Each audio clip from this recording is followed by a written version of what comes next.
ప్రేమ వాళ్ళ ఇంట్లో చాలా బాధపడుతూ కూర్చొని ఉంటుంది. ఇంకా అప్పుడే మా అమ్మ అక్కడికొచ్చి, "అసలు నా పుట్టినరోజు రోజే ఇలా జరుగుతుందని నేను అనుకోలేదు" అని భద్రావతి వాళ్ళతో చెప్తూ ఉంటే, "అయినా ఏమైందమ్మా? ఇప్పటికైనా వాళ్ళ అసలు రూపాలేంటో తెలిసిపోయాయి. ఆ ధీరజ్ గాడు ఎలాంటివాడో తెలిసిపోయింది. మన ప్రేమ మన ఇంటికి వచ్చేసింది కదా!" అని భద్రావతి అంటూ ఉంటుంది.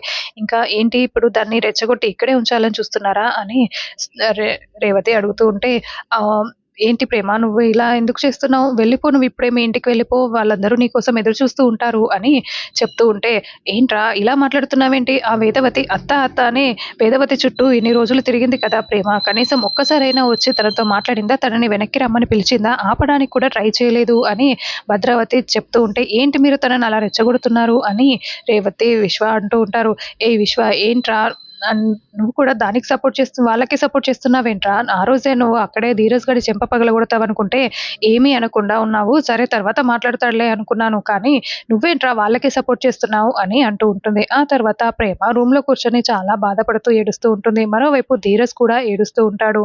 ఆ తర్వాత ధీరజ్ ఒక్కసారిగా నిర్ణయించుకొని